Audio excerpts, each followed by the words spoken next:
Welcome back to my series of decluttering inspiration. Today I'm back with a classic post from 2013. Stop telling your kids to clean their rooms if ... This is actually one of the most important things I think I've ever written, and I hope it'll help you. All right. Stop telling your kids to clean their rooms if ... Right now, many of you are decluttering your children's room as part of our 91-day declutter challenge. While we are working in our children's spaces during this challenge, I am reminded of a topic I've meant to share for a long time. Sometimes, families develop patterns that can do harm in the hearts and minds of the children.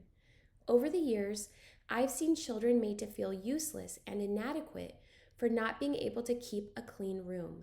Usually, these situations are complex with lots of layers, and I don't pretend to know your personal circumstances.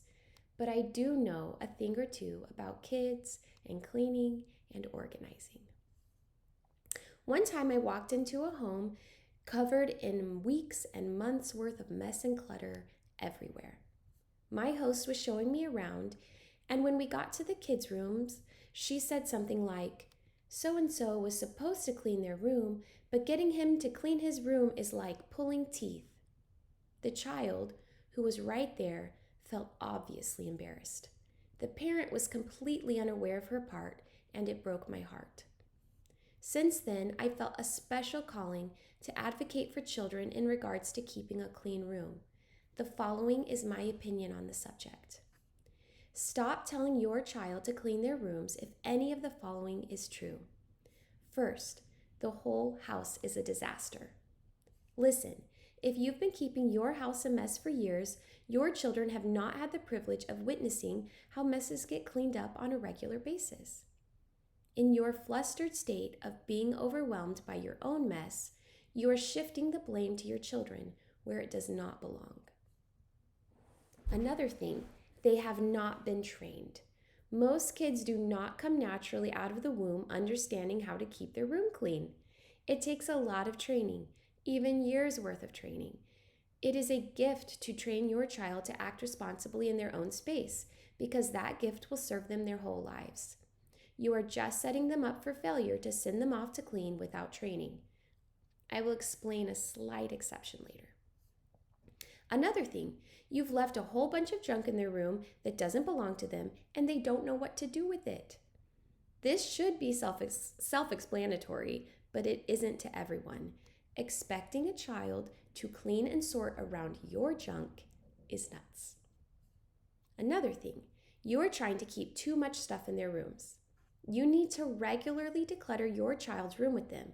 They need to learn that things come and go and then become accustomed to that flow. The last thing, there aren't organized systems set up in the room, or in other words, they don't know where anything goes. Organized systems don't have to be fancy. They can be bookshelves, baskets, drawers, etc. It just comes down to everything having a set place to go. Work on these issues first, and then you can start telling your kids to clean their rooms, because kids should clean their rooms regularly. Hopefully, every child can be trained. Let's do a better job of modeling good cleaning habits to our kids and actually teaching them how to do it. Don't wait until you're perfect to start working with your kids, but give them the same grace you need to.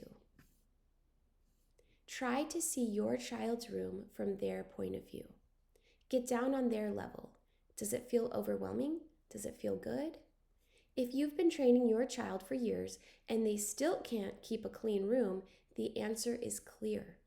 They have too much stuff. You'll know when your kid has the right amount of stuff because they're able to manage it. Less is more is important for most kids, but especially important for any kids who suffer from attention disorders. They have an even more difficult time coping in an overly cluttered and messy space.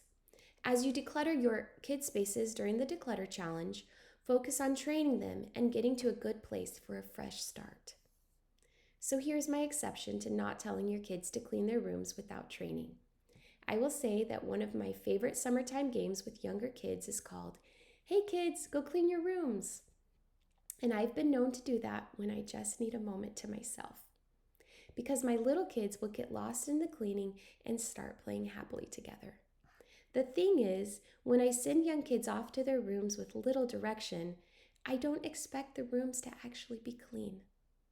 But with plenty of time and actual training, I have been able to say the same thing and expect to hear a vacuum running at some point. The effort we put in building our kids' confidence of managing their own space is worth it. From my home to yours, Mary. Originally published September 12th, 2013.